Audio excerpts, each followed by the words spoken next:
di forum diskusi nanti akan dijawab oleh para lawyer-lawyer, sehingga mudah-mudahan aplikasi ini bisa membantu Bapak Ibu yang berada di UKM dan koperasi. Dari saya cukup sekian. Sekali lagi terima kasih kepada Pak Agus, Pak Leonard, dan Pak Firdaus. Semoga sukses dan sehat selalu. Amin. Baik, terima kasih Pak Awaludin Marwan untuk sambutannya. Dan juga ada beberapa video tentang Halo. Oke, langsung aja. Sebelumnya aku mau ngucapin selamat siang buat teman-teman. Salam sejahtera untuk kita semua. Selamat datang di webinar kebutuhan hukum, koperasi, dan UKM menghadapi new normal ya. Untuk teman-teman yang belum tahu, ini kita udah melakukan seminar untuk yang ketiga kalinya dari Halo. Jadi ini adalah seminar yang ketiga. Kita langsung aja ke seminar yang pembicara yang pertama, yaitu ada Pak Leonard Theo Sabrata nih. Beliau adalah Direktur Smesco yang juga sebelumnya adalah founder dari Industri. Namanya sama kayak saya tapi beliau lebih keren. Berhubung beliau akan ada 1-2 hal nanti waktunya terbatas, jadi dipersilakan untuk beliau untuk memaparkan materinya yang pertama. Silakan Pak Leonard Theo Sabrata. Ya, terima kasih Bung Leo. Ya, ini namanya sama nih. Dan rekan-rekan yang sudah bergabung di webinar ini, terima kasih juga Pak Waludin sudah invite saya, dan salam hormat juga ke Pak Agus. Ini memang bapaknya semua orang nih kayaknya Pak Agus nih. Kebetulan saya lagi di lapangan, jadi mohon maaf ini juga pakaiannya informal, sedang mengunjungi salah satu fasilitas Smesco yang ada di Cisarua, namanya Grand Smesco Hills, yang saat ini akan kita rencanakan untuk dialihfungsikan sedikit untuk menuju new normal. Sebetulnya ini juga salah satu upaya kita untuk memberdayakan UMKM pasca pandemi ya. Saya bukan orang hukum, jadi saya juga nggak akan terlalu menyentuh masalah hukum, tapi mungkin lebih kepada, karena saya memang tugas pokok dan fungsinya di Smesco itu untuk lembaga layanan promosi atau pemasaran. Jadi saya mungkin lebih banyak berbicara mengenai ini ya, fungsi marketing ya. Dan itunya juga tentu akan ada aspek-aspek legal dan aspek-aspek lainnya juga yang perlu dipertimbangkan oleh UKM. Mungkin ada beberapa hal yang ingin saya sampaikan dalam kesempatan ini kepada rekan-rekan semua, mengenai bagaimana mungkin kalau bahasa kerennya itu pivot ya, pivot atau beralih fungsi dari bisnis yang mungkin masih dijalankan atau mungkin terdampak atau bahkan sudah tidak jalan lagi karena adanya pandemi yang kita alami semua sekarang ini.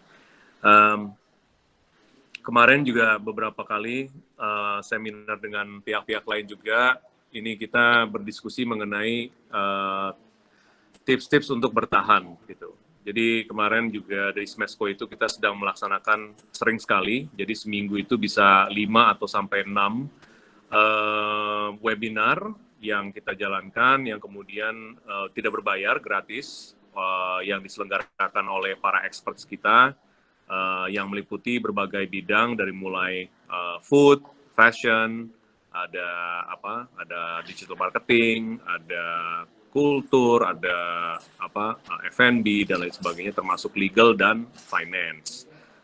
Memang tips-tips ini mungkin sangat diperlukan untuk UMKM pada saat ini untuk bisa bertahan pasca pandemi ya.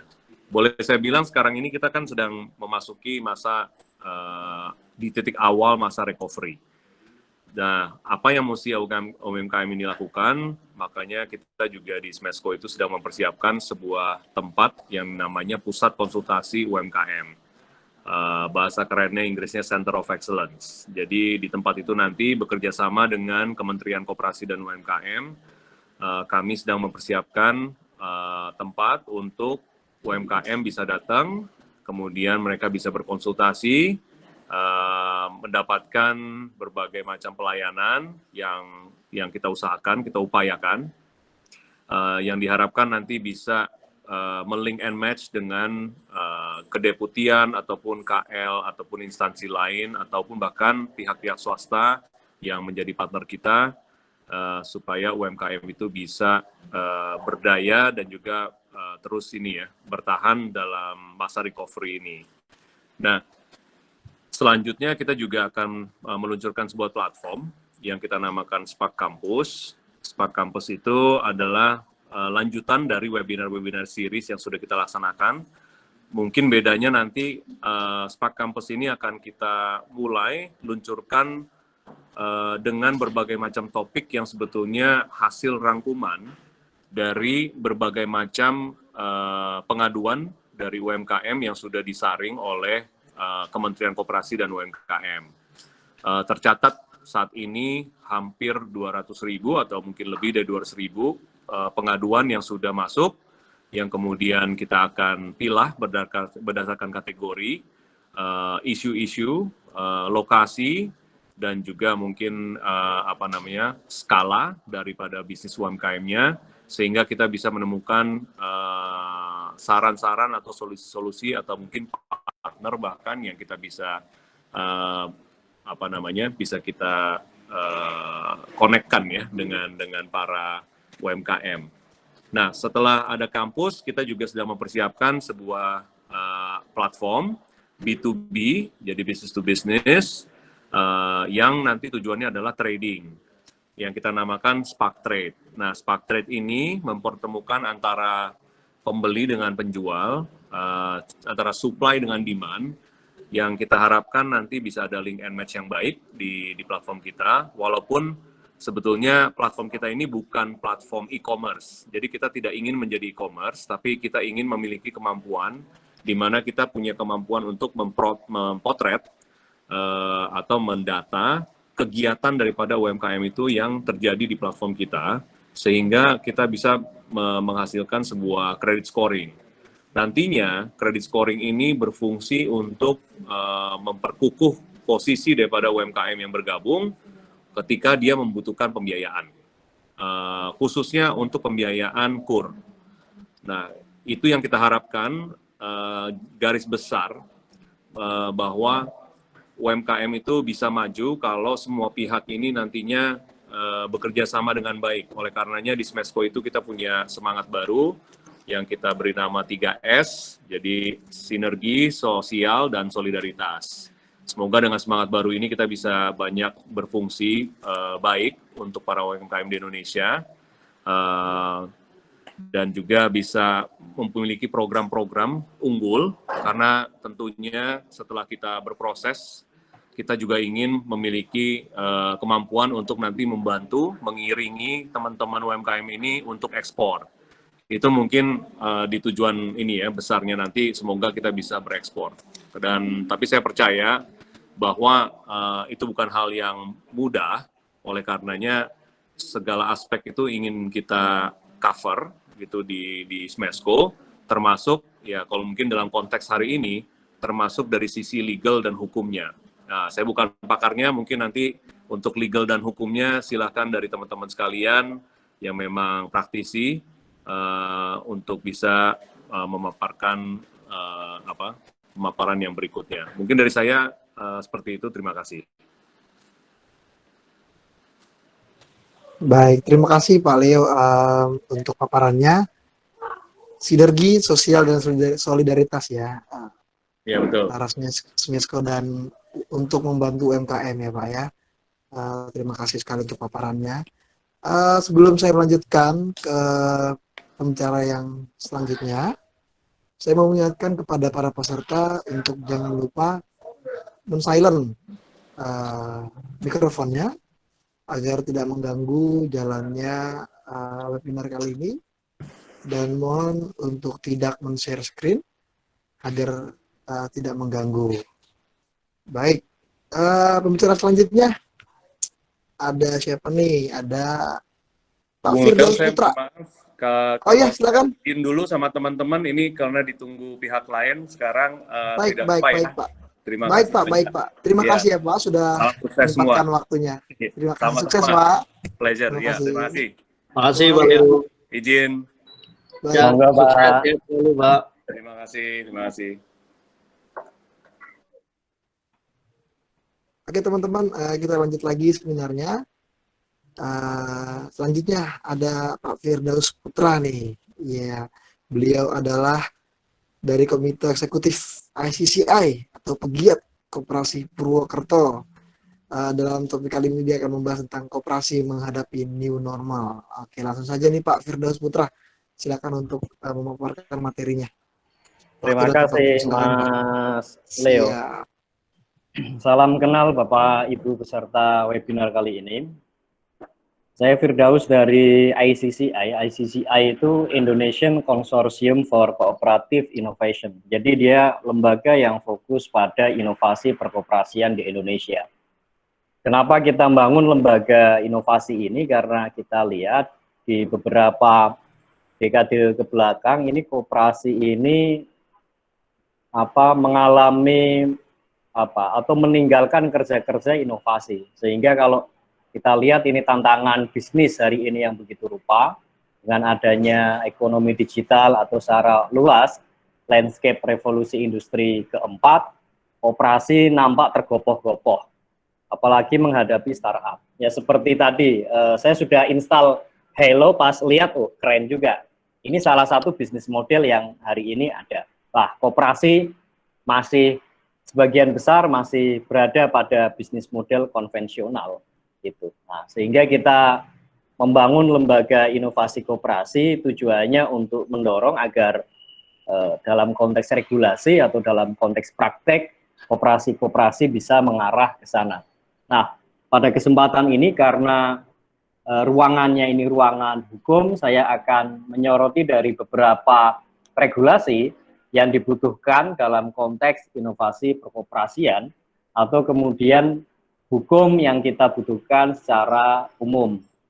Pertama, dan ini adalah praktek karena saya praktisi, praktek yang di lapangan dengan adanya misalnya Perpres nomor 13 tahun 2018 tentang tindak pencucian uang. Sekarang orang atau masyarakat kalau mau mendirikan koperasi ini harus mengisi apa yang namanya beneficial ownership. Nah, ini yang menjadi salah satu problemnya adalah beneficial ownership ini ketentuan dalam Perpres, ini kan jelas. Misalnya dia yang memiliki manfaat 25% dari SAU, dia yang bisa menunjuk atau kemudian mengganti pengurus, dia yang kemudian bisa mengendalikan operasi koperasi meskipun tidak tersebut namanya di dalam struktur, dia yang memiliki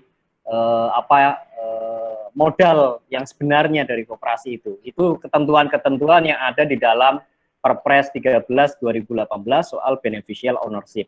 Lah, kita bisa memahami logika negara ingin melihat bagaimana bila terjadi pencucian uang di berbagai korporasi, karena itu mengatur secara umum, mau itu yayasan, perseroan, apapun itu diatur, dan salah satunya koperasi, sehingga ini bisa dikenali siapa beneficial ownership. Nah, sayangnya ketika kita hari ini daftar, kalau Bapak Ibu mungkin ada yang merasakan, hari ini kalau mau bikin badan hukum koperasi akan ditanya siapa BO-nya. Padahal koperasi-koperasi yang member base, yang berbasis anggota, ya bisa dikatakan tidak memiliki BO. Nah, ini juga salah satu yang kita advokasi dan kita minta kepada Kementerian Koperasi untuk bisa apakah itu misalnya merevisi Perpres yang sudah ada, atau kemudian bisa menindaklanjuti dengan sistem Sismin BH Kop-nya Kemenkumham, sehingga beneficial ownership di dalam koperasi ini bisa opsional dikosongi atau dinyatakan tanpa beneficial ownership. Kenapa? Karena ketika pengalaman kami saat ini saya proses mendirikan badan hukum untuk koperasi sekunder, ya karena mau nggak mau sistemnya Kemenkumham ini harus mengisi BO. kalau dikosongi si sistem atau software tadi, dia tidak mau memproses. Ini menjadi si malakama. Kalau kita isi artinya kita mengatakan koperasi ini punya BO, kalau tidak diisi, ini tidak bisa diproses. Nah, saya pikir ini perlu secepatnya ditindaklanjuti dalam konteks apa itu namanya easy doing business ya, agar kemudian masyarakat bisa nyaman dan bisa cepat mendirikan koperasi.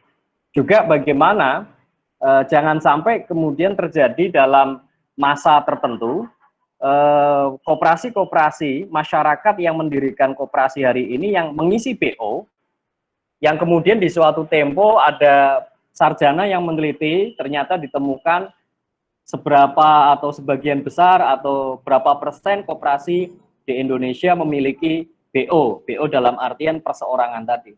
Itu sama artinya temuannya adalah sekian persen koperasi di Indonesia dimiliki oleh para juragan atau para pengusaha. Sehingga koperasi-koperasi member base gara-gara ketentuan itu juga bisa ke arah sana.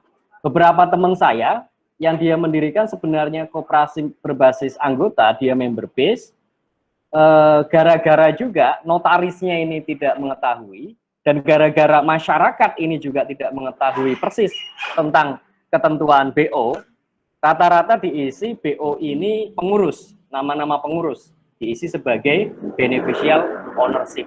Yang padahal pengurus itu juga bukan BO dalam ketentuan Perpres 13 2018.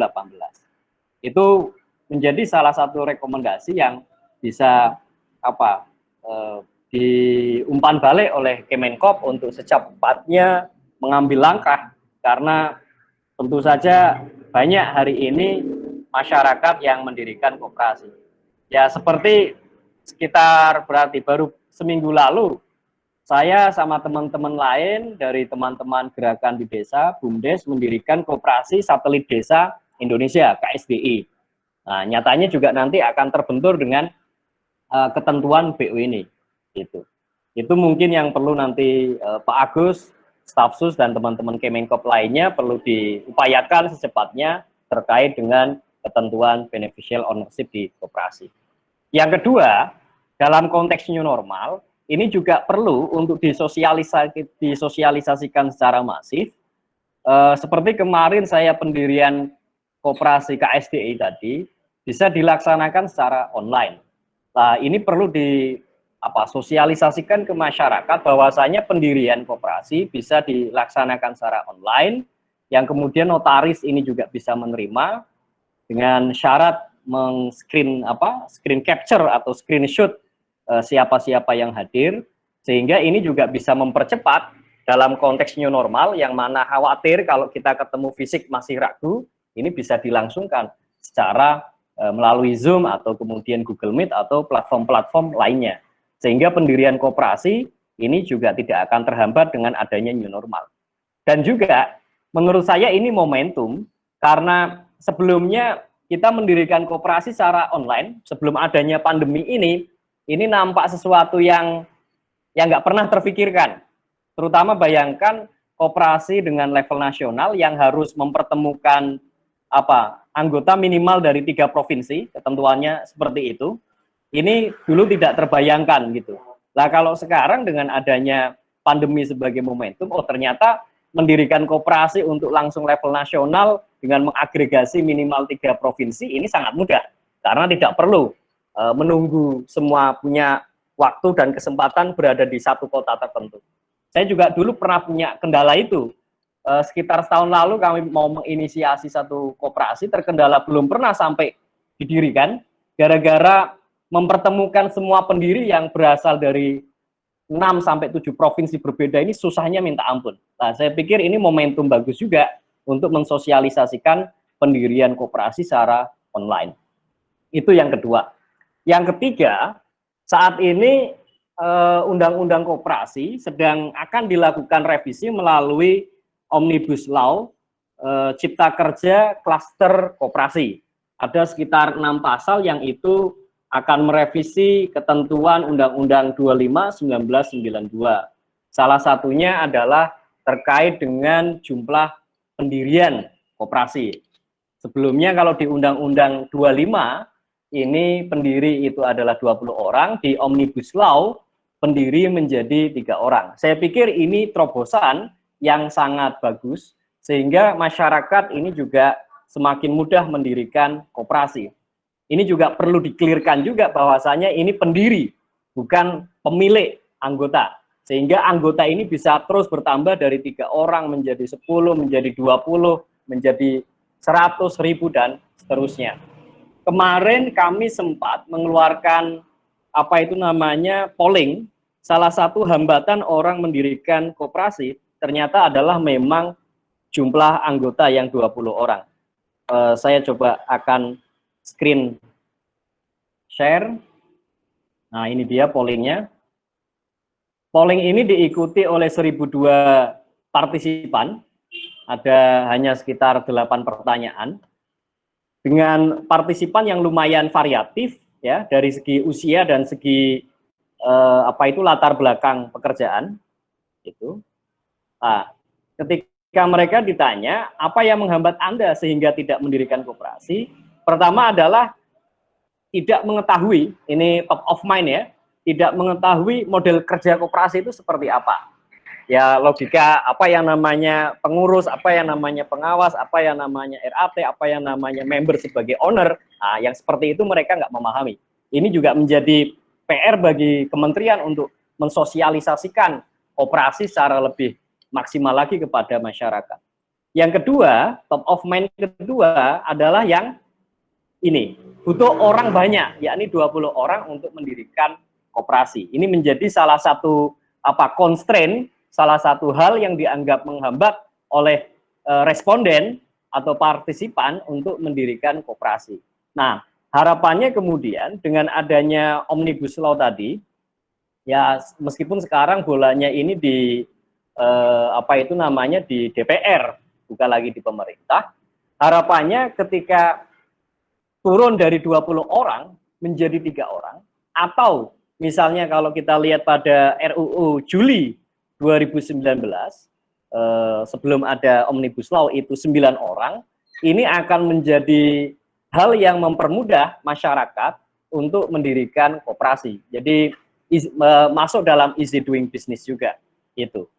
Sehingga koperasi-koperasi bisa dimulai dari anggota yang jumlahnya sedikit, model-model baru seperti startup co-op atau koperasi startup, kemudian koperasi pekerja atau worker co-op, ini bisa diinisiasi dari 3, 5, atau 7 orang, dan mereka langsung bisa berbadan hukum.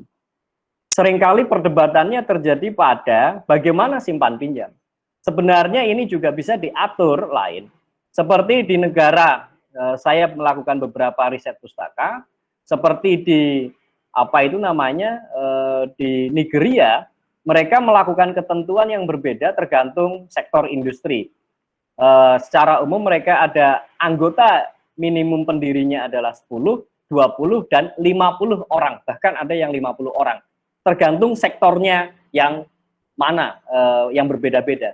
Jadi ketika ada kekhawatiran pendiri ini jumlahnya sedikit, hanya 3 atau 9 orang, wah ini nanti tidak menjadi koperasi dimiliki oleh para pengusaha, perseorangan, dan lain sebagainya, bisa saja sebenarnya diatur khusus koperasi simpan pinjam, minimum pendiri 20 orang, koperasi sektor lainnya, minimum pendiri adalah 3 orang. Itu bisa menjadi salah satu terobosan hukum yang dilakukan untuk mempercepat pengembangan koperasi di Indonesia. Sehingga masyarakat bisa memilih. Karena kalau sekarang orang mau bisnis, kalau misal bisnis itu saya punya teman atau saya punya kongsi hanya dengan 3-5 orang, kan nggak mungkin saya mengerjakan itu dengan koperasi dalam konteks Undang-Undang 25. Sejauh-jauhnya saya akan memilihnya berkongsi dengan perseroan yang mensyaratkan hanya 2 orang, ataupun CV yang juga mensyaratkan minimal 2 orang. Itu yang menjadi salah satu tantangan koperasi di Indonesia. Yang keempat atau yang terakhir, Omnibus Law, Cipta Kerja ini bolanya di DPR, dan kita juga nggak tahu itu akan ketok palu atau tidak, karena beberapa fraksi juga melihat nampaknya nggak cukup dengan Omnibus Law, nampaknya yang dibutuhkan adalah satu undang-undang yang baru untuk menyempurnakan atau untuk mengganti Undang-Undang 25. Karena kalau kita menggunakan Omnibus Law, asumsinya itu hanya merevisi 6 pasal dari Undang-Undang 25 1992. Nah, beberapa fraksi mereka melihat Omnibus Law ini nggak akan cukup, lebih baik di drop, lebih baik kemudian koperasi satu undang-undang penuh yang dibikin dari awal. Nah, bayangkan kalau itu dilakukan, maka boleh jadi kita baru punya undang-undang lagi, entah itu hasil revisi Omnibus Law atau undang-undang baru setahun 2 tahun yang akan datang. Ini proses masih panjang. Yang sama artinya juga dalam proses menunggu waktu yang 1-2 tahun mendatang tadi, ini kita kehilangan banyak momentum. Kita dalam artian masyarakat. Masyarakat kehilangan banyak momentum, masyarakat kehilangan banyak opportunity untuk mencoba berbagai hal yang seperti tadi saya sampaikan, tantangan hari ini dengan adanya ekonomi digital, startup, bisnis model yang diinovasi, dan lain sebagainya, sebenarnya memungkinkan untuk koperasi melakukan berbagai hal. Nah, kadang tantangannya adalah soal regulasinya masuk apa tidak. Nah, saya menyarankan untuk kemudian dalam fase transisi itu, Kemenkop bisa mengembangkan sandbox regulatory. Jadi sandbox regulatory ya seperti yang dikembangkan oleh OJK atau kemudian Bank Indonesia, agar kemudian menjadi payung hukum transisi sebelum sampai kemudian kita punya undang-undang yang benar-benar fix kayak gitu. Paling tidak sandbox regulatory ini bisa menjadi cara ataupun ruang untuk mengidentifikasi berbagai praktek serta kebutuhan inovasi-inovasi di masyarakat. Misal inovasi di struktur permodalan, atau inovasi pada teknologinya, atau inovasi pada model kelembagaannya, dan lain sebagainya. Saya sedang mendampingi satu koperasi film di Cikarang, yang mana sebenarnya dia lebih efektif menggunakan model koperasi multi pihak atau multi stakeholder co-op, karena dia ingin masyarakat umum yang menonton film ini juga menjadi anggota dari koperasi film itu. Artinya satu sisi ada produser film, di sisi yang lain ada viewer, penonton ini juga menjadi anggota.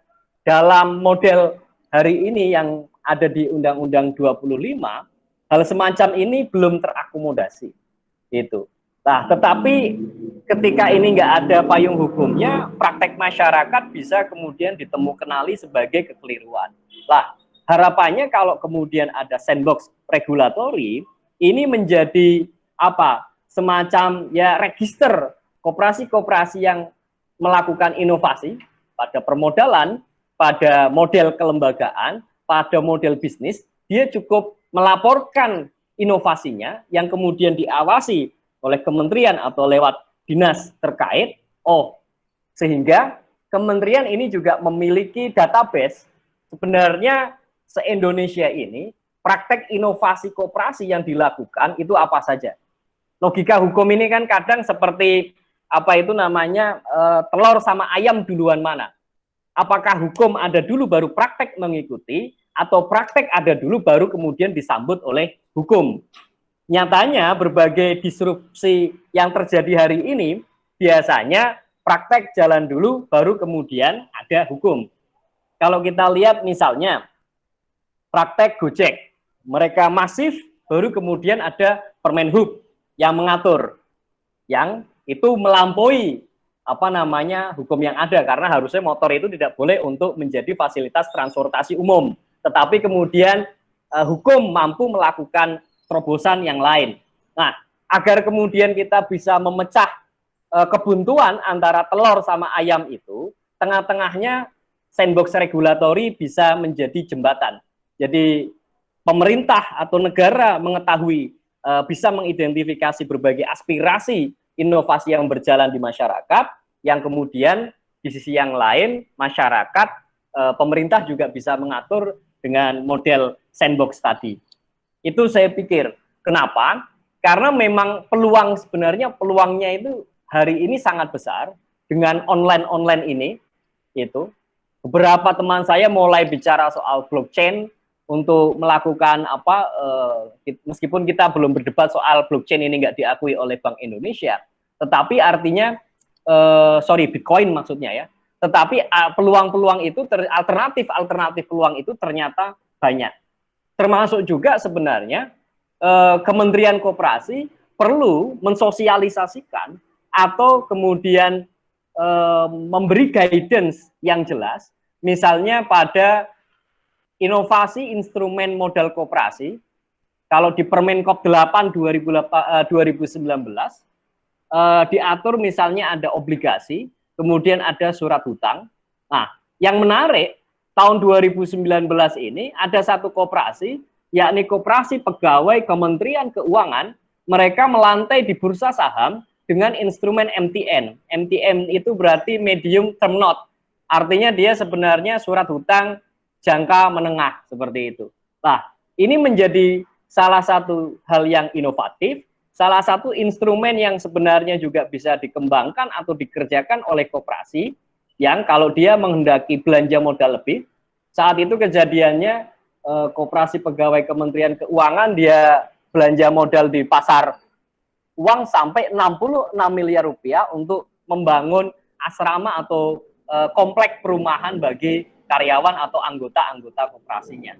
Nah, praktek seperti itu ketika jelas bisa disistematisir, kemudian disosialisasikan kepada koperasi-koperasi, terutama sektor real, karena sektor real ini kita butuh capital density yang gede. Pertanian kalau mau bikin modal pabrik misalnya, untuk pengolahan beras yang premium dan lain sebagainya, ya pabrik mau nggak mau harus dibikin. Beberapa proyek yang dikerjakan misalnya oleh apa itu namanya, ada BUMR Pangan itu di Sumedang, kemudian ada Agritera yang kerjasama dengan Puskut Jateng, rata-rata nilainya di angka 40 sampai 50 miliar untuk bikin pabrik. Nah, kebutuhan kapital yang besar seperti ini perlu dicarikan alternatif pembiayaannya di luar instrumen permodalan konvensional yang hari ini kita kenal. Itu ya ada modal penyertaan itu mungkin sudah berjalan, SPSW dan lain sebagainya, itu boleh jadi kurang akseleratif. Kalau kemudian memang Kementerian Koperasi atau secara umum pemerintah hari ini mendorong apa yang namanya sektor real, dan hari ini sektor pangan ini menjadi salah satu concern, apalagi pasca pandemi ini koperasi perlu hadir atau harus hadir sebagai basis kelembagaan yang mengorganisir para petani ini dengan cara-cara baru, dan juga ya tentu saja dengan model yang dia lebih apa, kalau istilahnya corporate farming ya, pertanian yang dikelola secara berbasis perusahaan tadi. Nah, tantangannya ya tentu saja kalau modalnya nggak cukup untuk bangun sarana pengolahan, sarana produksi, sarana apa itu namanya ya seperti pabrik tadi, ya kita harus berpikir instrumen-instrumen itu perlu kita kembangkan gitu. Ya bila mana tidak ya diskusi kita atau PR kita bolak-balik akan seperti itu. Satu sisi kita mengeluh koperasi sektor real ini tidak berkembang, namun di sisi yang lain kebutuhan yang nyata, misalnya tadi capital density yang tinggi belum juga mampu kita pecahkan. Padahal jelas seringkali kebutuhannya soal kapital yang besar untuk mengembangkan koperasi sektor. Saya 10 tahun atau 8 tahun terakhir paling tidak bekerja di koperasi sebagai manajer di koperasi konsumsi, yakni itu koperasi retail, punya swalayan, saat ini memiliki cabang 4. Seperti swalayan sektor real, ketika kami ingin buka cabang, ya mau nggak mau memang harus punya gedung.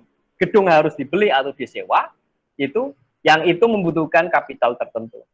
Ini yang boleh jadi berbeda dengan teman-teman simpan pinjam yang hari ini dengan apa itu namanya teknologi ataupun aplikasi ini sudah bisa bergerak untuk masuk ke branchless.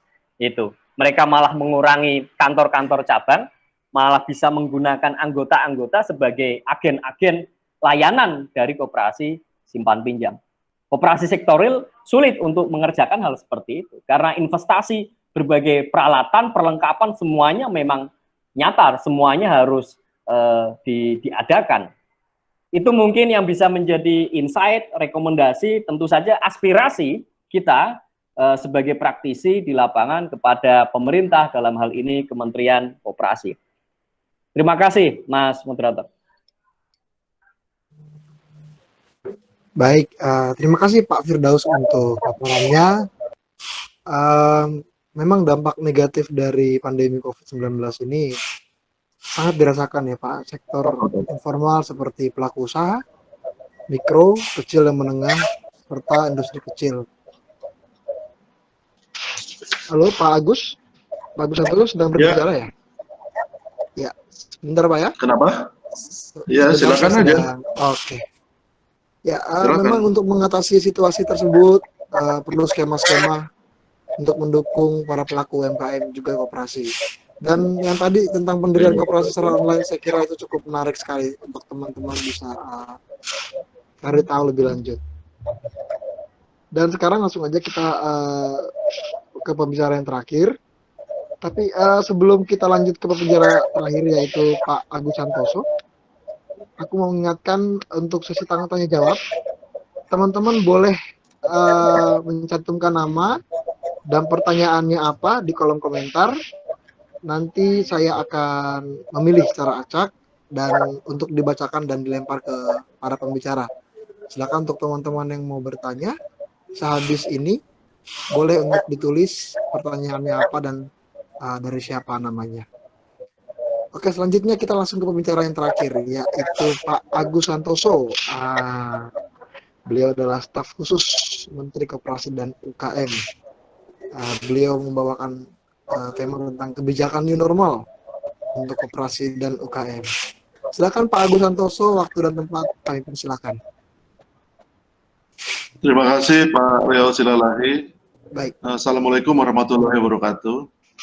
Pembicara yang kami hormati Pak Mas Firdaus Putra, founder dari Hello Pak Awaludin Marwan, serta teman-teman Hello sekalian, juga terutama teman-teman yang menghadiri acara webinar siang ini.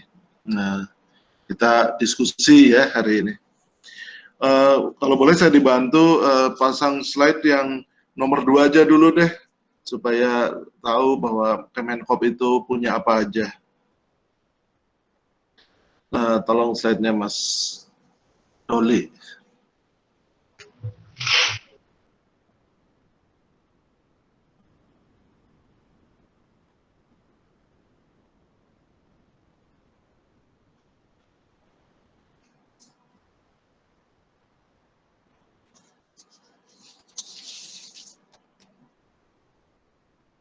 Yang nomor 2 dulu. Oke, Pak. Sebentar ya, Pak.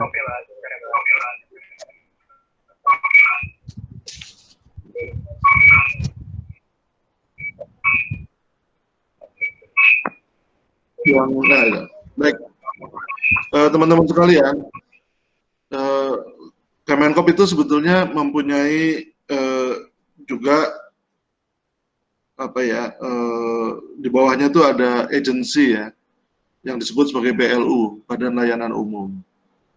Jadi Kemenkop itu merupakan policy making body karena dia adalah kementerian untuk bisa mengeluarkan aturan-aturan yang mengikat publik, dan mempunyai 2 BLU. Yang satu adalah BLU Pembiayaan Koperasi. Ini Pak Teten Mas Duki pada bulan Januari mengeluarkan kebijakan menteri sesuai dengan visi beliau. LPDP yang tadinya bisa berbagi secara lebih besar juga kepada UKM, sekarang UKM-nya dibatasi, yaitu UKM di sektor yang strategis, misalnya pangan atau untuk impor dan sebagainya. Tetapi LPDP lebih diutamakan kepada koperasi, maka itu LPDP saya tulis di sini untuk pembiayaan koperasi. Mengingat koperasi itu adalah wadah juga dari para UKM untuk berkumpul di suatu wadah koperasi, sehingga koperasinya yang diberikan bantuan oleh LPDP maksimum sebesar 50 miliar. Bunganya bervariasi antara 3% sampai 7% kalau nggak salah. Kalau untuk yang strategis itu 3% ya, nanti bisa dicek Kalau soal bunga itu ke LPDB dengan persyaratan tentu koperasi yang sehat. Dan saat ini kami sedang mengembangkan LPDB ini untuk lebih pro kepada usaha, kepada koperasi. Jadi kalau sebelumnya dengan Permenkop yang existing hari ini, LPDB itu mirip bank karena dia baru bisa membiayai apabila suatu usaha itu sudah 2 tahun surplus, ya 2 tahun surplus itu tentu sangat susah ya, dan harus sehat. Kalau sehat ini sih wajib, tapi 2 tahun surplus ya bisa susah-susah gampang karena kalau biar bagus sehat pas kena COVID ya belum tentu surplus juga. Sehingga kami sedang mengusahakan perubahan dan mudah-mudahan Permenkop yang baru akan berlaku pada tanggal 1 Juli, mudah-mudahan kita bisa selesaikan. Ini sedang proses harmonisasi, finalisasinya hari Senin depan ya. Untuk kemudian kita naikkan untuk proses tanda tangan. Nah, rencananya itu LPDB ke depan itu seperti modal ventura. Nah, dengan modal ventura artinya LPDB ke depan itu bisa membiayai startup. Dalam pengertian startup jangan diartikan hanya IT ya, tetapi usaha baru gitu. Kalau tadi kan harus untung 2 tahun. Jadi kan itu belum tentu 3 tahun bisa untung selama 2 tahun berturut-turut itu untung kan. Kalau sekarang dengan kita melihat lebih melihat kepada visibility study, prospek usaha dan cash flow-nya. Jadi memang harus ada cash flow. Karena LPDB itu bukan bukan angel investor, tetapi ini jadi kalau dibandingkan dengan modal ventura, ini modal ventura plus. Jadi selain ada cash flow, ya kalau perlu pendampingan nanti diproses dengan pendampingan juga gitu, diperkuat dengan pendampingan. Kemudian perubahan yang juga cukup besar adalah mengenai proposal atau pengajuan pembiayaan yang ditolak, tetapi mempunyai potensi besar. Nah, ini tidak dibuang ke tempat sampah atau tidak dibiarkan numpuk begitu aja ya. Jadi nanti proposal-proposal yang punya potensi tetapi belum memenuhi syarat, kurang sedikit lagi gitu, perlu dandan sedikit, itu nanti kita kirim ke tempatnya Pak Leo antara lain. Atau bisa juga kita kirim ke tempatnya Pak Firdaus di Kopkun, yaitu kepada pendampingan dan inkubator gitu ya. Maka itu di sisi lainnya, Kementerian juga memiliki BLU bidang, tadi Pak Leo mengeneralisir namanya pemasaran ya. Tetapi di situ sebetulnya one stop service visinya itu. Nah itu visinya one stop service, jadi kalau ke LLP itu bisa mohon pendampingan, bisa juga konsultasi hukum, di mana Hello bekerja sama juga dengan LLP, juga ada platform hukum lain yaitu justika.com juga begitu membantu juga di LLP. Kemudian juga melakukan pendampingan bisnis, inkubator bisnis, juga pameran ya, pameran, jadi banyak melakukan pameran-pameran dan juga menjadi trading house. Trading house itu untuk tujuan ekspor. Kemudian Kementerian juga punya Smesco Hills, ini sebenarnya training center dikelola oleh LLP. LLP itu nama bekennya itu Smesco ya, di Jalan Gatot Subroto. Ini dua-duanya Jalan Gatot Subroto. LPDB itu kalau dari arah Cawang itu sebelum Tugu Pancoran, kalau Smesco lewat Tugu Pancoran sebelah MBAU. Nah, lalu ada training center di puncak nih, di Cisarua, cukup luas, sekitar 12 hektar, ada aula besar dan ada penginapan, macam-macam. Pak Leo ingin menjadikan itu sebagai training untuk untuk percontohan di bidang operasi produksi.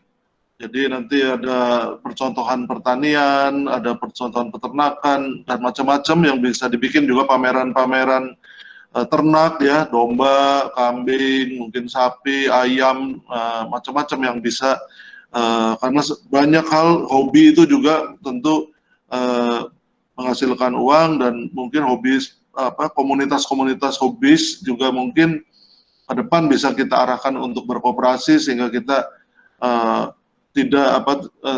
komunitas itu akan lebih mudah-mudahan lebih punya competitiveness.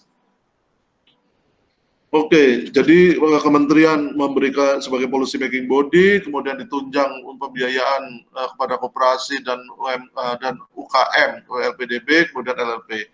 Untuk UKM, UMKM, ultra mikro dan mikro, itu juga sudah ada lembaganya sendiri, yaitu PNM, ya PNM. Sedangkan untuk koperasi pun di Indonesia ini BLU-nya banyak, sehingga kita juga coba dengan kebijakan One Gate Policy, di mana Kemenkop menjadi Menko kecilnya, yaitu mengorganisir dan mengarrange ya untuk misalnya koperasi perikanan, di bidang perikanan itu kita akan arahkan kepada koperasi yang BLU yang ada di bawah Kementerian KKP. Kemudian tadi kalau Pak Firdaus ingin mengembangkan koperasi desa hutan, koperasi pangan di desa pinggir hutan, nah itu kita arahkan nanti ke koperasi BLU-nya LHK, gitu, ada dana-dana di situ.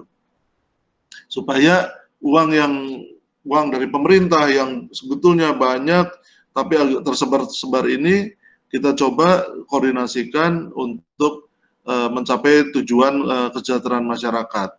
Seperti itu. Kita sekarang pindah ke slide yang satu lagi.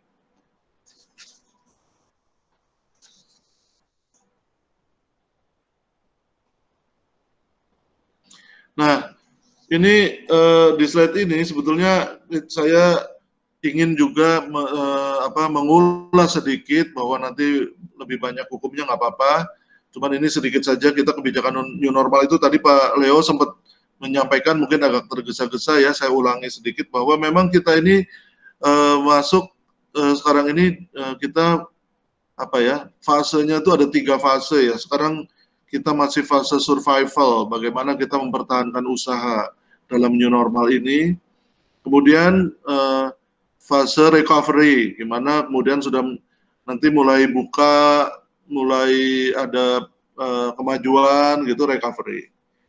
Diharapkan tahun depan sudah bisa growth ya, sudah mulai bisa pertumbuhan. Malah kalau Bank Dunia maupun OECD itu menempatkan Indonesia nomor 2 ya tahun depan itu. Kita bisa tumbuh, nomor 1 itu Cina yang akan tumbuh pesat, Indonesia diperkirakan bisa tumbuh 7-9% ya tahun depan itu. Sementara sekarang kita harapannya nih akhir tahun kita tumbuhnya jangan sampai minus kalau bisa ya. Paling tidak tumbuh bisa 2% lebih lah gitu. Tapi kita lihat, karena kalau kita lihat masyarakat Indonesia ini orangnya semangat, karena kita umat beragama, banyak berdoa, punya harapan besar bahwa Tuhan atau Allah itu pasti akan membantu kita untuk ke depan melawan pandemi ini. Kita ada punya keyakinan itu, dan itu bagus sekali karena Indonesia ini termasuk dalam penilaian masyarakat internasional yang punya hope atau harapan cukup tinggi. Indonesia ini level atas lah, masyarakat kita punya harapan besar, sehingga itu bagus sekali karena punya semangat. Nah, ini saya mau cerita beberapa kemudahan.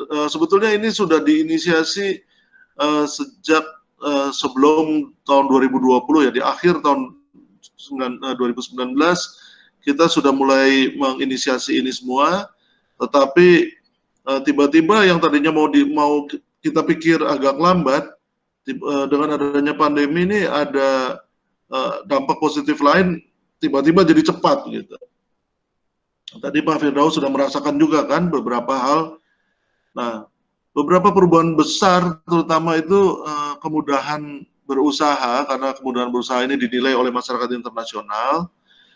Kita juga ingin kemudahan berusaha ini bisa diimplementasikan supaya Indonesia masuk ranking atas. Yaitu kita coba mengubah, nanti ini sedang proses ya, Omnibus Law-nya sedang proses, kita juga sudah memasukkan, dari proses licensing menjadi registering. Jadi yang tadinya semuanya itu serba harus izin. Sekarang ini kita akan coba, mulai sekarang ini kita akan coba bahwa itu yang tidak perlu izin-izin, yang tidak diperlukan itu, yang terlalu ribet, cukup registrasi saja. Tentu nanti kalau ininya dipermudah, perizinannya dipermudah, maka buntutnya mesti dipegangin, yaitu pelaporan, ya proses pembinaannya ya, pengawasannya, yaitu pelaporan dan pengawasan tentu harus diperketat, gitu kan? Karena di depannya dipermudah, ya tengahnya mesti mulai diperketat, yaitu pelaporan. Nah ini nanti dengan sosialisasi, kesadaran masyarakat yang semakin meningkat, diharapkan kepatuhan itu akan menjadi suatu hal yang penting ya. Untuk itu sebetulnya OSS ini juga sudah beberapa waktu ada di BKPM ya, tetapi saya kira dengan pandemik ini maka online sistem ini sudah akan bergerak lebih bagus layanannya. Pelatihan juga demikian ya, kalau tadinya pelatihan itu harus ketemu satu-satu, jadi satu kelas itu paling 30 orang, sekarang dengan webinar semacam ini bisa 100 orang, bisa 500 orang begitu ya. Jadi pelatihan training ini kami juga di Kemenkop mengubah, membuka ruang untuk pelatihan secara online ini yang bisa diakses lewat www.edu.kukm.id ya. Juga webinar itu Smesco diminta untuk seminggu sekali mengadakan webinar, tetapi Pak Leo lebih agresif, seminggu 3 kali atau setiap hari dia mau webinar ya. Saya pikir itu bagus sekali ya, karena perlu tadi harapan dari Mas Firdaus sosialisasi. Jadi nanti yang sosialisasikan bukan hanya kementerian saja, harus kita semua ya, masyarakat, pegiat koperasi, pegiat UKM paham dan juga menyampaikan dan bisa bikin diskusi.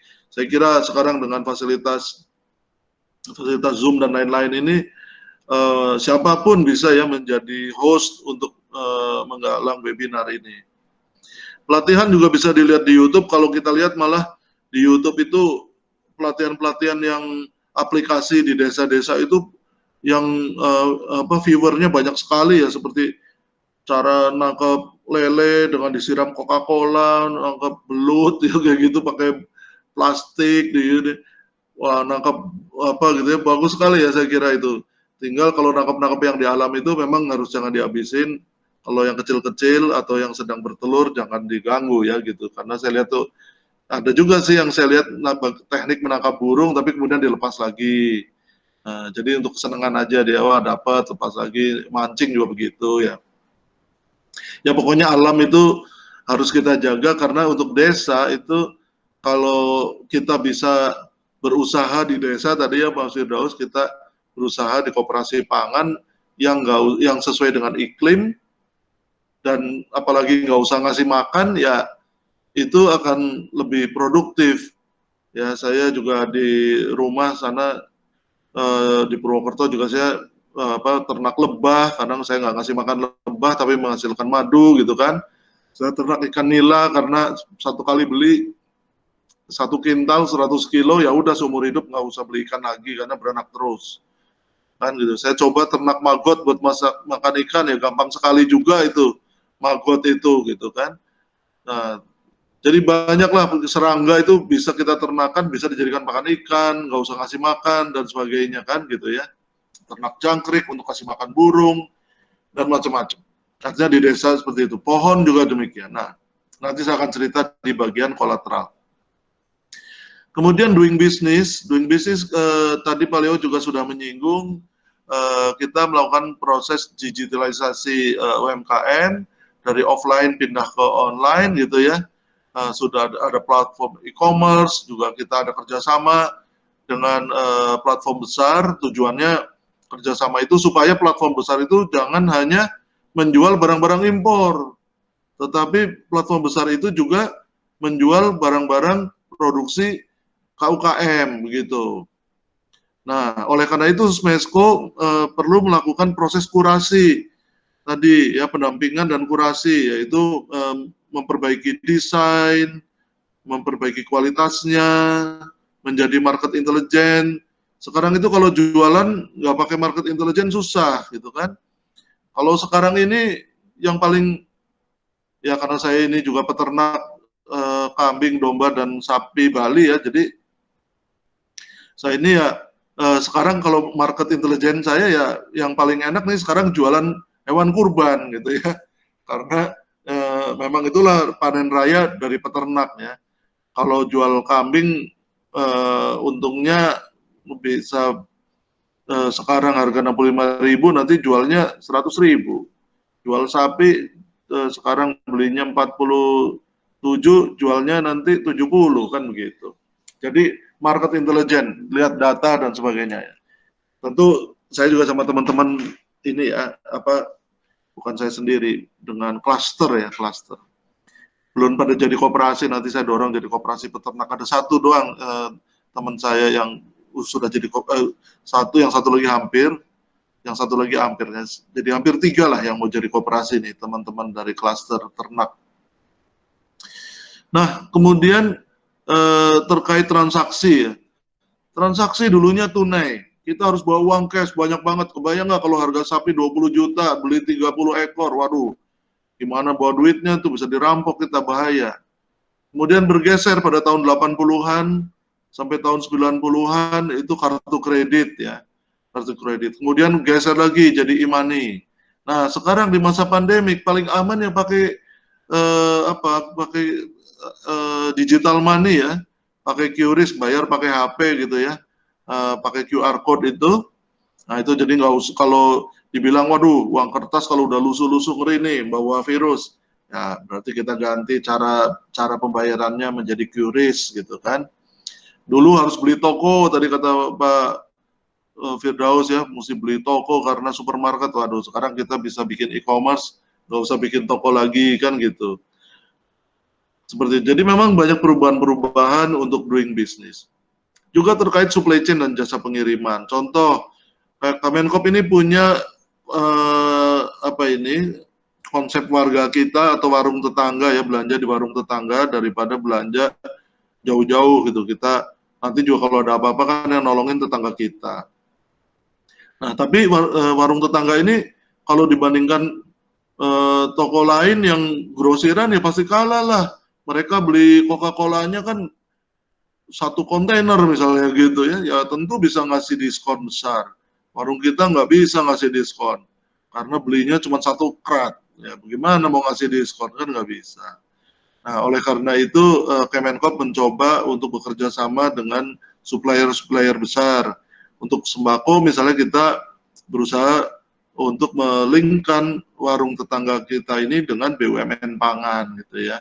Yang beras, minyak, segala macam lah itu. Jadi ini terus digarap, tentu belum semua komoditi, tapi terus kita garap, setiap hari digarap oleh teman-teman di Kedeputian Produksi dan Pemasaran, supaya warung tetangga kita tuh, kalau bahasa Jawa pepek gitu ya, jangan warung tetangga cuma jualannya 3 macam, 4 macam ya, jadi nggak laku kan gitu kan, harus bisa penuh warungnya macam-macam barang. Juga untuk jasa pengiriman sekarang itu mudah ya. Saya sekarang kalau pesen Batagor dari Bandung ongkosnya cuma 15.000 tuh, gitu. Jadi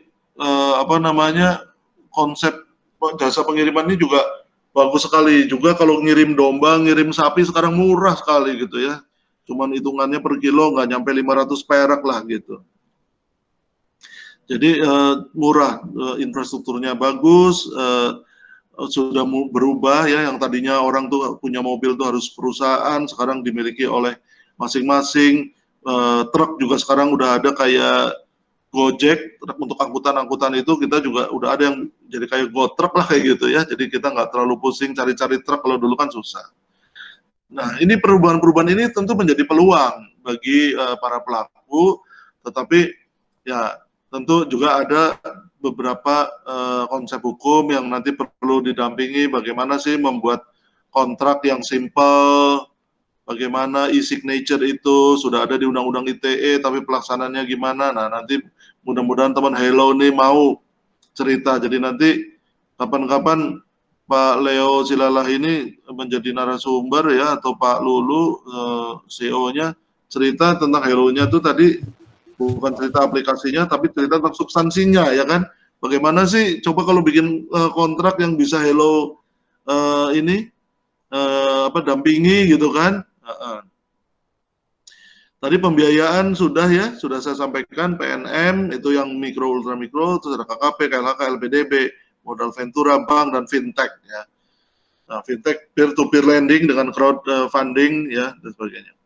Kemudian kolateral ini kita juga sedang kita coba ya, kita mau coba bikin karena yang non konvensional khususnya kepada koperasi nih Pak Firdaus. Saya kepengen juga dengan Pak Firdaus ini bikin pembiayaan dari koperasi ya, dari koperasi kepada anggotanya dengan jaminan non konvensional. Antara lain ya yang saya coba sampaikan, mungkin ini kan Pak Lulu nih nangkep, biasanya kalau saya ngomong suka nangkep dia cepet nih, langsung ditangkap langsung 3 langkah ke depan dia. Contohnya ya kalau jaminan tanah itu di bank, kalau kita bank itu kan yang konvensional itu jaminannya pakai hipotek atau pakai fidusia itu tertentu. Misalnya yang jadi fidusia itu ya memang sih kalau di aresnya dulu ya boleh sampai barang-barang restoran, tapi yang mungkin botol bir juga bisa ya. Tapi kan prakteknya susah. Nah, sekarang dengan kemajuan IT dan IT ada chip dan ada drone ya, ini bisa kita pakai. Misalnya begini, saya kepengen melakukan terobosan dengan fidusia untuk domba, kambing gitu ya, pohon kopi, pohon-pohon di desa gitu. Nah ini caranya pohon-pohon itu memang harus ditempeli chip. Kemudian kita kontrolnya pakai drone yang bisa menganalisis. Sehingga kambing nggak akan ditukar oleh mitra kita di desa-desa karena ada chipnya. Jangan kita datang kambingnya kecil lagi, datang lagi masih kecil, datang lagi masih kecil karena ditukar nggak ada chipnya. Kalau pakai chip kan dia nggak bisa nukar ya. Sehingga kambing, domba, pohon kopi bisa dijadikan jaminan kredit. Jadi pohonnya juga kelihatan tuh makin besar pohonnya itu saja. Bahkan untuk pohon-pohonan ini ada peluang besar Mas Firdaus yaitu dari dana karbon. Dari dana karbon dari Arab, dari negara-negara Arab, dari negara-negara beli karbon itu besar sekali itu, Pak. Iya kan? Iya. Nah, dana karbon. Jadi saya sempat ngomong sama ini ya, kebetulan CEO-nya Grab kan teman adik saya di Bandung dulu ya.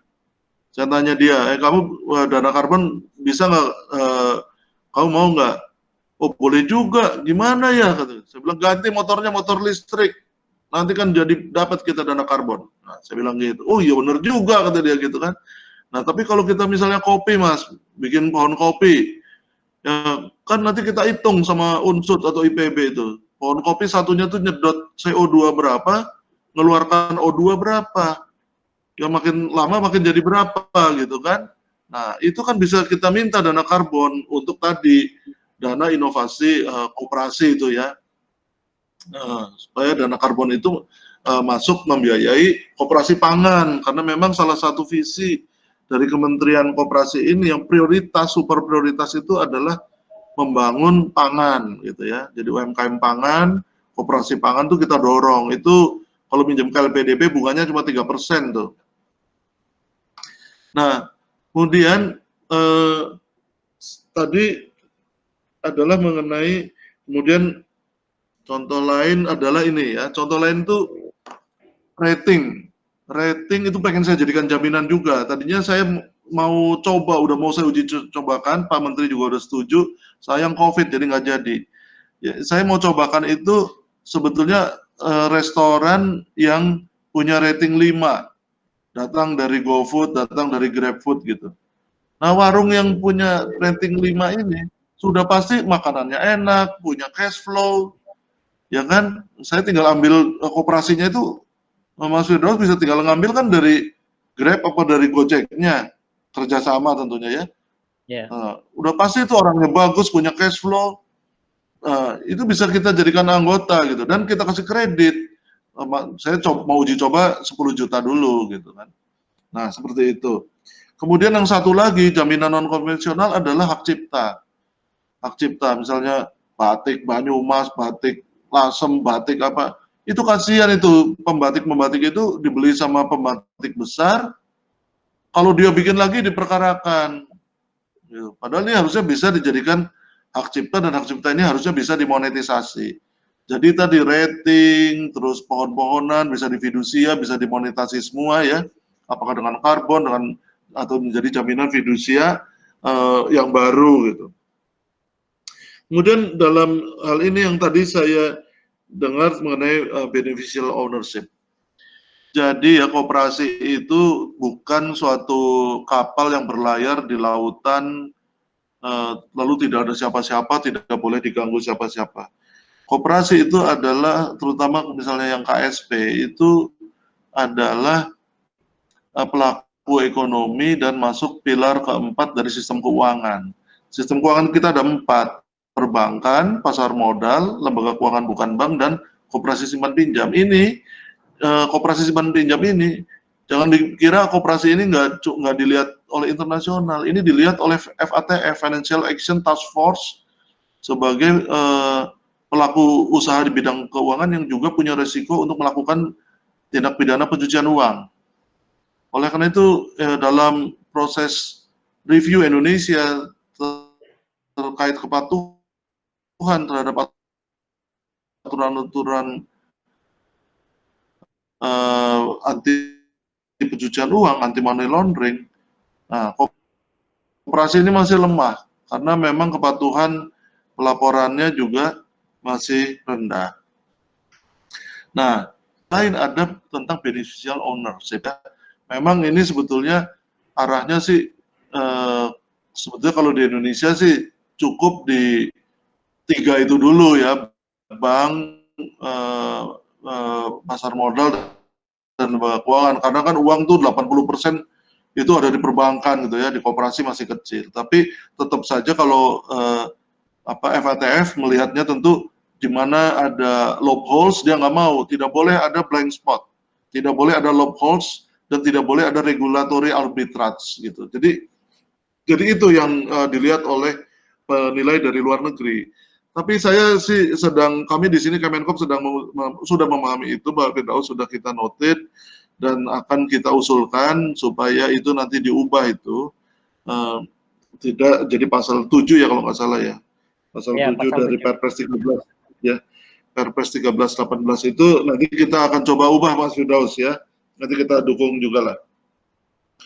Kemudian akte notaris yang online, nah ini kebetulan nanti tanggal 12 Juli di Hari Koperasi, Ikatan Notaris akan mengundang webinar tentang ini nih, tentang akte notaris. Ada beberapa kesulitan teman-teman tentang notaris ini.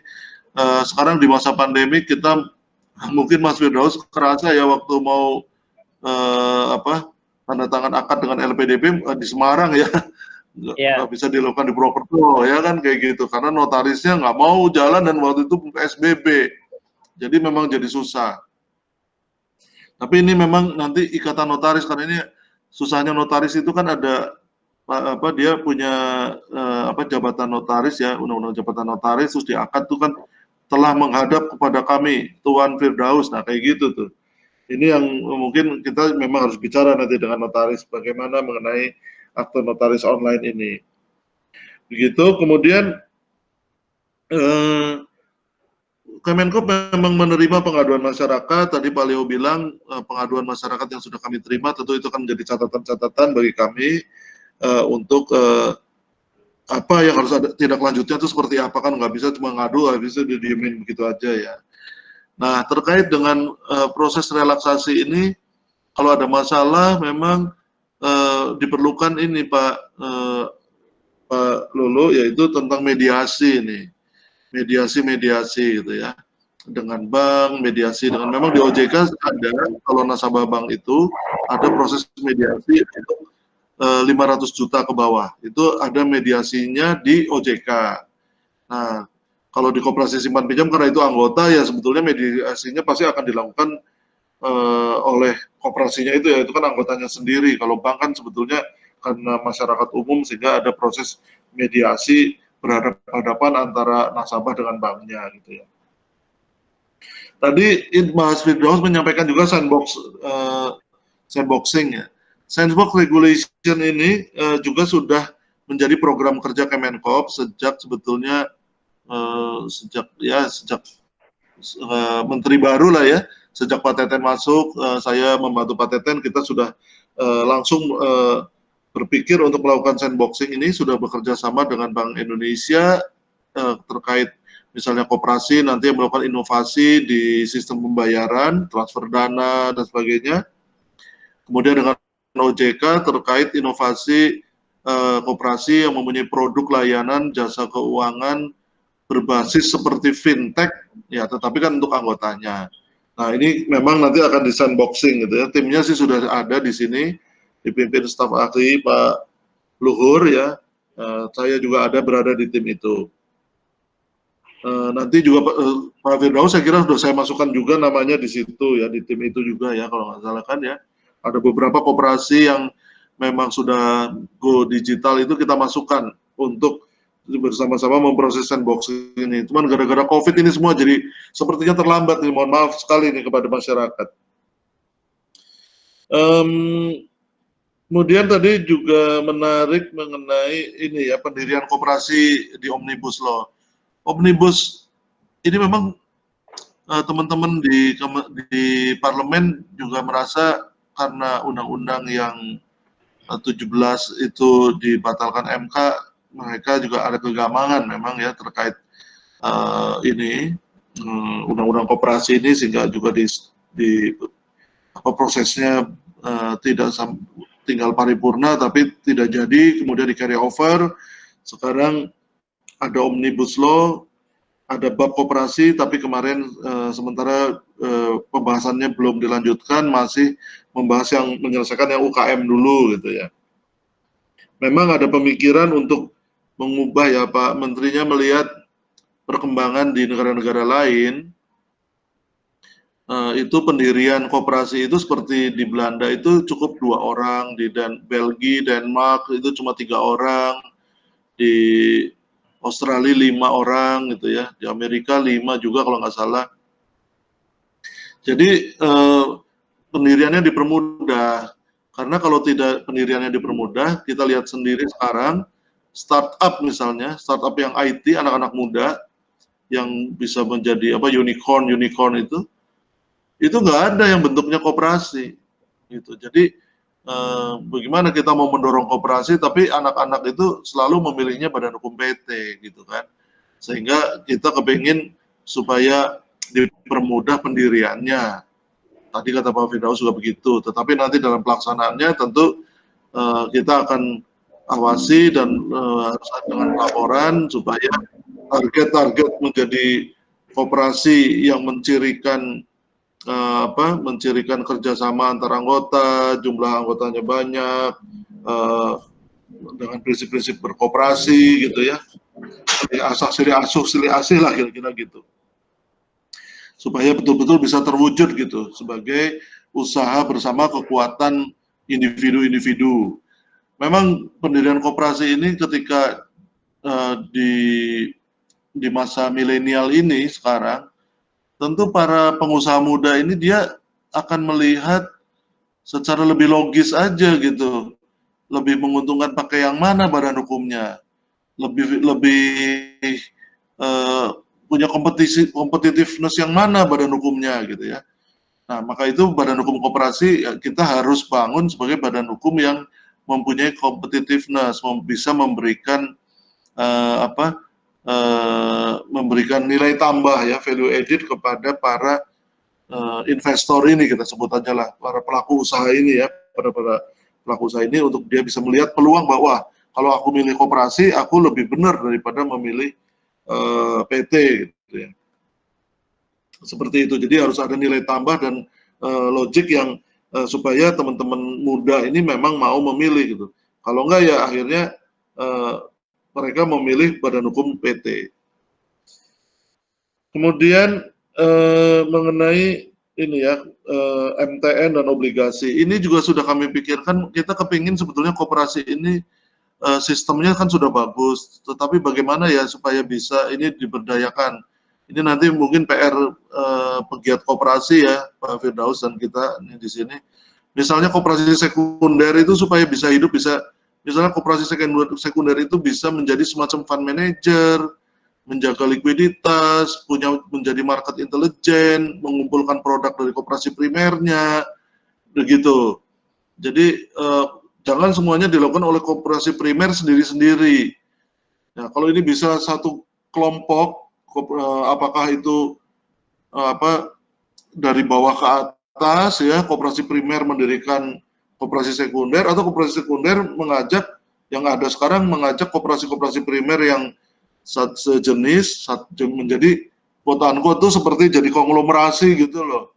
Jadi bisa satu jenis, atau kalau supermarket ya menampung beberapa koperasi primer yang barangnya bermacam-macam gitu ya, tetapi itu bisa ditampung oleh koperasi primernya. Sehingga dengan demikian maka tadi kalau koperasi primer menjual surat utang juga bisa dibeli sama sekundernya gitu kan, jual obligasi, jual MTN itu bisa dibeli.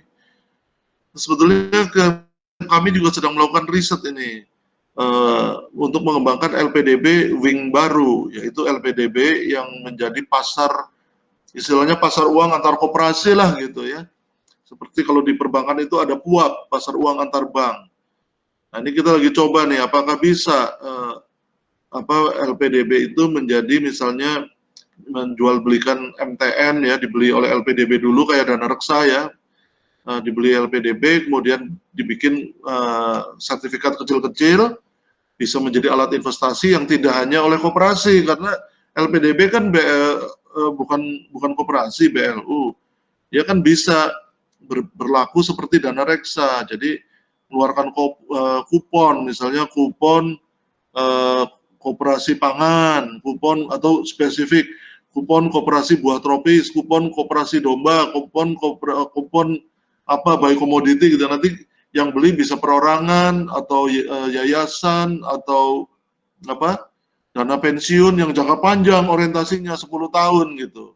Jadi LPDB itu yang mengeluarkan tuh LPDB dikoordinir. Nah, ini lagi kita sedang kaji nih. Itu menarik.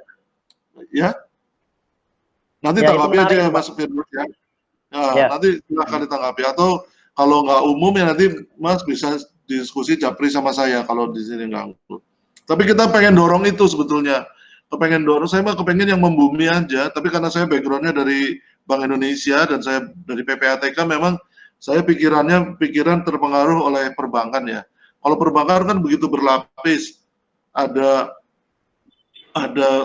bank sama Bank Indonesia harus ada giro wajib minimumnya, mesti ikut penjaminan LPS, diawasi OJK, diawasi PPATK, diawasi KPPU ya, sehingga dia sangat rigid. Nah, koperasi agak close, tapi sebetulnya kita bisa melakukan terobosan-terobosan, tapi jangan berpikiran bahwa harus koperasinya itu terus gitu.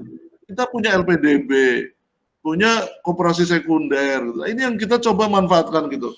Pikiran-pikiran supaya kita kembali ke hitohnya koperasi, tapi tidak usah terlalu mengubah banyak undang-undang, begitu kalau saya kepinginnya. Ya saya kira itu sebagai bahan diskusi ya, silakan aja nanti tanya jawab. Untuk yang Pak Leo nanti kalau Pak Leo nggak kembali ya udah saya cover saja pertanyaan-pertanyaan. Kalau saya nggak bisa jawab ya nanti Pak Leo jawab secara tertulis, nanti disampaikan sama Hello ya. Terima kasih atas kesempatannya Pak Leo Silalahi. Oke, baik Pak Agus, terima kasih untuk paparannya dan sangat luar biasa sekali. Kita udah sampai nih di ujung webinar dan kita sekarang masuk ke sesi pertanyaan, tanya jawab. Udah ada juga nih yang nanya nih. Tapi sebelumnya aku mau ngingetin kalau kita ada sertifikat untuk yang ikut webinar kali ini. Tapi ada beberapa syarat nih untuk teman-teman yang mau dapat sertifikat. Yaitu yang pertama mengikuti webinar ini dengan tertib. Yang kedua follow Instagram Hello. Dan yang ketiga download aplikasi Hello di Play Store. Lalu like fanpage Hello Indonesia di Facebook. Jadi teman-teman bisa kirim buktinya di screenshot kalau udah follow, kalau udah download, atau bisa ke email Hello atau bisa ke WhatsApp Hello. Nanti kita bikinin sertifikatnya. Seperti itu. Terima kasih teman-teman. Aku juga mau nanya nih sebenarnya ini, tapi kita coba angkat dulu pertanyaan dari Pak Sugeng. Pak Sugeng dari Universitas Bhayangkara nih. Waduh, keren banget. Untuk koperasi simpan pinjam sering digunakan untuk menghimpun dana masyarakat dalam kegiatan investasi ilegal ya, seperti yang terjadi pada Koperasi Indosuria Cipta dan beberapa kasus lain. Apa yang sudah dilakukan Kemenkop dan UKM untuk memperkuat pembinaan dan pengawasan agar kejadian serupa dapat dikurangi? Mungkin Pak Firdaus Putra ingin menjawab, ingin menanggapi? Pak Agus kali ya, itu wilayahnya Kemenkop ya, terkait dengan pengawasan. Gak mau menanggapi Pak ya? Oke deh, oke. Ya. Bapak Pak Firdaus aja, Pak Firdaus, supaya nanti saya bantu Mas, tapi maksudnya Mas Firdaus itu menjelaskan gini loh Mas, jelaskan kepada teman-teman ini sebetulnya praktek koperasi yang benar itu seperti apa gitulah. Ya, jadi kalau saya ngomong kan saya, jadi yang benar tuh kayak apa gitu aja. Do-nya lah, do dan don'ts-nya, nanti saya tak nambahin. Mas Firdaus, do dan don't. Bolehnya apa, nggak bolehnya apa gitu.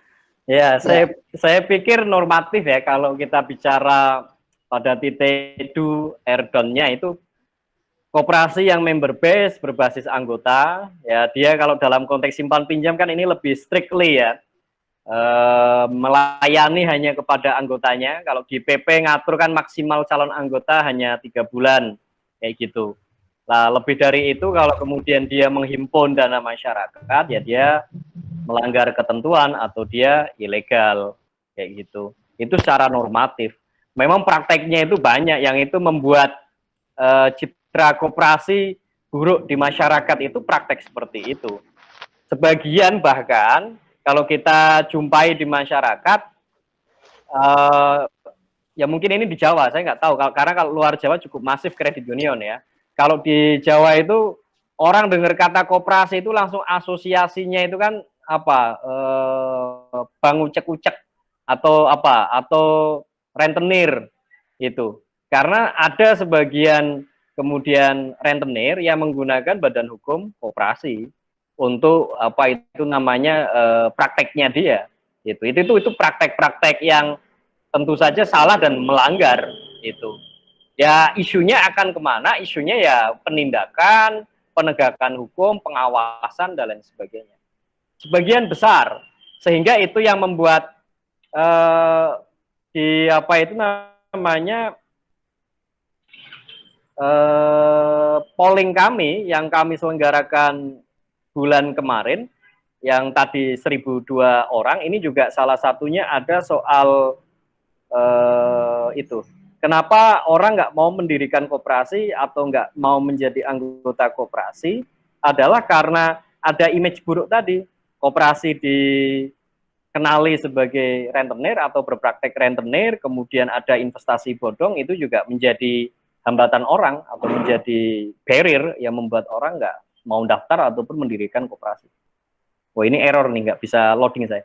Oke, seperti itu secara normatif ya. Koperasi dalam konteks keuangan atau simpan pinjam ya dia strictly melayani anggotanya. Monggo Pak Agus. Oke, kalau dari kacamata kami, dari pengawas, dari otoritas, kalau tadi yang disampaikan Pak Firdaus, setuju 100% saya. Cuman kalau dari kacamata kami itu kita melihat bahwa Koperasi Indosuria dan juga Hanson ini sebetulnya kita lihat itu koperasi yang didirikan oleh konglomerasi.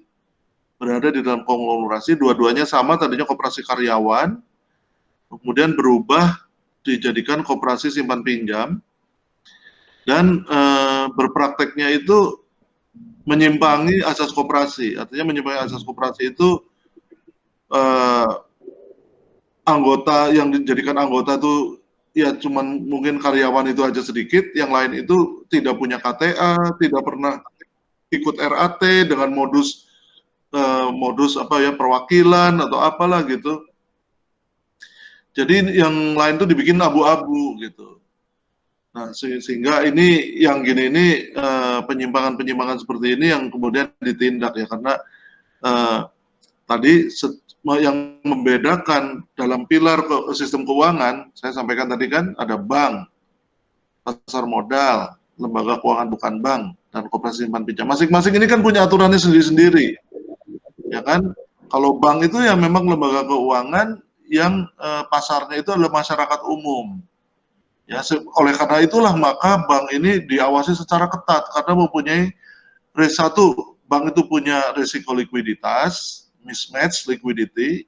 Yang kedua, bank ini mempunyai kemampuan untuk membuat M2, mempunyai kemampuan untuk membuat uang giral, ya, dengan mengeluarkan cek, rekening giro, kredit, beda ya antara plafon dengan baki debit gitu loh. Seolah-olah sudah, jadi kalau kredit itu sebetulnya satu plafon bisa dikasihkan ke 10 orang.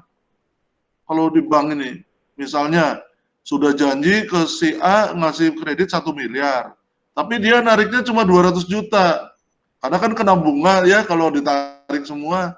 Karena ini kontraktor, saya per termin aja. Nariknya 5 bulan, 200 juta, 200 juta gitu. Nah, banknya kan tahu, oh berarti nariknya ini masih 5 bulan lagi atau waktunya. Jual lagi kepada orang yang, Pak saya mau ini bisnis kurban, berapa lama? 2 bulan. Oh ya boleh, kasih 2 bulan kan gitu. Karena jadi kan yang 4 bulan masih ada cukup waktu. Berapa mintanya? Tadi kan diambil 200, saya perlunya 600 juta. Oh ya kasih, gitu kan. Tarik sekarang, enggak Pak, tariknya 2 kali, sekarang 200 saja DP, nanti yang 400 pas pelunasan. Begitu. Besoknya ada lagi yang, Pak saya mau dagang ini cuma 1 bulan, kasih lagi pakai duit itu. Nah itu loh, jadi duitnya bisa melebar banyak. Nah itu maka itu harus diawasi ketat. Nah ini lain dengan koperasi, karena ini anggota, ya sudah dikenal ya. Maka itu kalau bank itu KYC-nya sangat ketat, koperasi juga diperlukan KYC, know your customer, atau mengenali nasabah, atau prinsip mengenali nasabah PMPJ ya. Karena dalam kaitan tadi, bank memang dimonitor oleh IMF, dimonitor oleh BIS, dimonitor oleh FATF. Koperasi memang tidak dimonitor oleh IMF. Mau NPL-nya 100% ya IMF diam-diam aja. Tapi kalau bank NPL-nya lebih dari 5%, wah IMF-nya marah-marah, itu rating Indonesia investment grade-nya bisa turun. Karena rasio kredit macetnya tinggi di perbankan gitu kan, menjadikan risiko ekonomi bagi negara itu gitu. Karena kita 80% itu ekonominya dikuasai perbankan. Kalau koperasi kecil jadi, dan memang tidak diurusi oleh IMF kan gitu. Yang ngurusi tempat-tempat vendor itu ICCA. Nah, tetapi kita kan nggak kepengen dong di koperasi juga macet ya, karena koperasi itu kan uang rame-rame gitu ya. Jadi di sana yang penting itu trust. Nah, kita Kementerian Koperasi di undang-undangnya yang memang undang-undang lama sudah tahun 92 mengedepankan pembinaan. Pembinaan itu tujuannya outcome dari koperasi ini apa sih Kemenkop? Outcome-nya adalah membangun individu koperasi yang sehat dan sistem koperasi yang sehat. Nah, kalau yang nakal-nakal ya memang harus diberesin gitu ya, harus diberesin. Kalau dia sudah melakukan tindak pidana, melanggar pasal 46 Yungto pasal 16 Undang-Undang Perbankan, ya itu pasti melakukan tindak pidana perbankan. Misalnya mengumpulkan dana masyarakat gitu ya. Bukan dana anggota, dana masyarakat. Ya pasti itu akan jadi urusan polisi, karena namanya juga TP, tindak pidana perbankan, ya pasti akan diurus oleh polisi, seperti itu. Tapi kalau dia masih inovasi, maka itu kita tadi perlu sandboxing inovasinya supaya kita bisa lihat nih, ini bakal merugikan masyarakat apa enggak, merugikan koperasinya sendiri apa enggak. Siapa tahu dia mau bikin apa-apa, atau aduh nanti koperasinya rugi sendiri nih. Nah, atau nanti diadukan masyarakat karena melanggar undang-undang lain, karena koperasi simpan pinjam ini kan beririsan sama perbankan, beririsan sama pasar modal, beririsan sama PPATK gitu ya. Ada irisan-irisannya itu, ada sama Bank Indonesia sistem pembayaran. Jadi kita nggak boleh keluar dari koridor, itu aja yang kita harus jaga. Tapi mengenai Indosuria dan Hanson ini memang aneh saya juga dengan perilaku masyarakat yang nyimpan. Karena bunganya juga nggak terlalu tinggi-tinggi amat. Tapi ya mungkin dia ada proses cashback, ada segala macam. Nah, sekarang polisi mendalami mereka itu dikenakan berapa tindak pidana, itu 4 ya. Tindak pidana melakukan kecurangan, penipuan, penggelapan, TP bank, dan juga ada dugaan TPPU 5 gitu loh. 5 tindak pidana yang dikenakan. Atau nanti ini kan masih proses penyidikan ya. Nanti coba penuntutannya kita lihat ada berapa pasal yang berlapis yang dikenakan. Ya segitu dulu ya. Nanti kalau mau diskusi lagi lanjut. Baik, terima kasih Pak Firdaus dan Pak Agus Santoso untuk tanggapan dan jawabannya. Oke, terakhir dari saya dan juga mungkin bisa menjadi statement penutup dari Pak Firdaus dan Pak Agus. Apa harapan Anda, Pak Firdaus dan Pak Agus, untuk para penggiat UMKM dan koperasi, dan semangat apa yang bisa disalurkan untuk mereka dalam melawan wabah ini? Silakan dari Pak Firdaus dulu mungkin.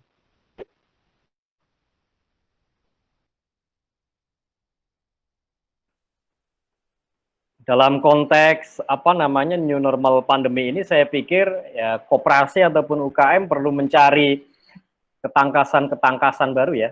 Boleh jadi dengan cara menginovasi model bisnisnya, mau tidak mau. Kalau tidak ya memang ya tadi Pak Agus bilang mungkin ekonomi Indonesia kita baru tumbuh di 2-3%. Itu tantangan yang luar biasa.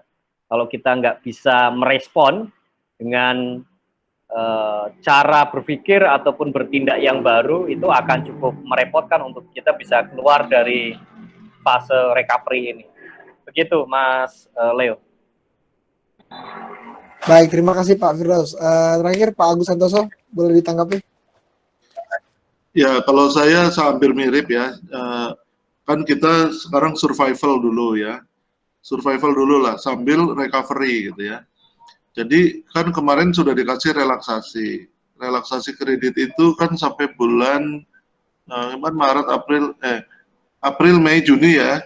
April, Mei, Juni sampai 6 bulan, Juni, Juli, Agustus, September kan, sampai September. Nah, setelah September itu nanti bayar gitu ya, karena ini kalau nggak bayar ya koperasi juga gimana kan gitu ya.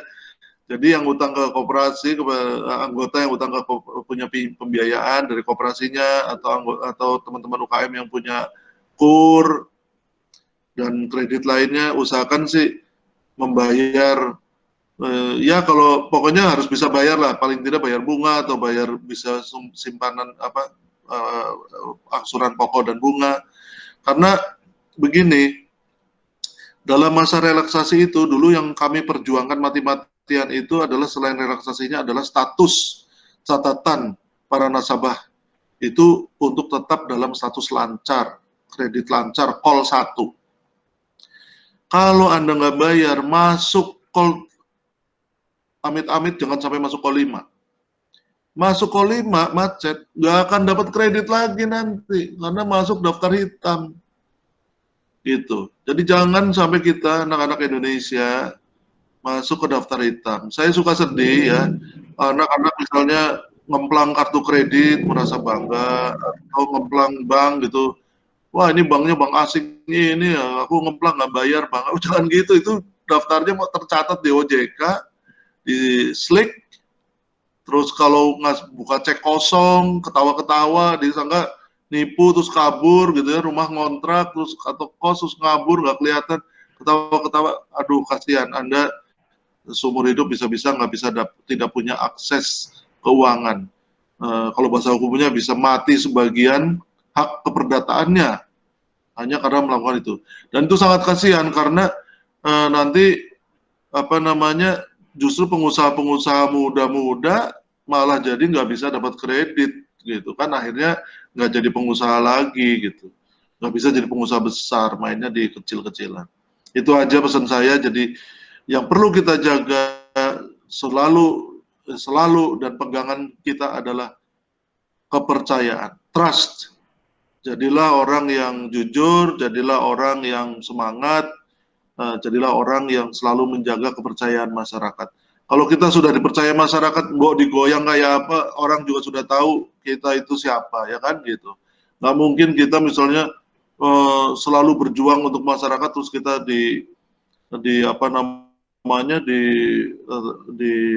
dipersepsikan bahwa kita tidak membela masyarakat. Ya masih ada yang tidak percaya karena tahu bahwa kita selama ini bekerja dengan jujur, bekerja keras, bekerja untuk kebaikan gitu ya.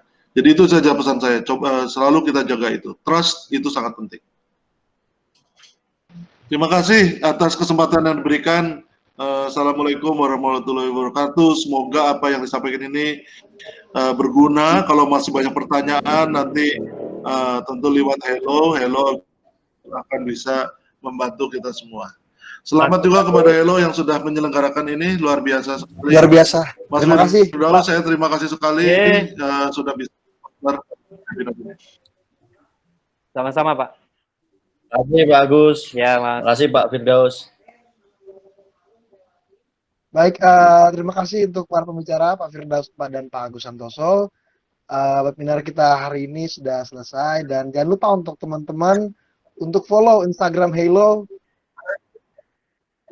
lalu download Hello di Play Store.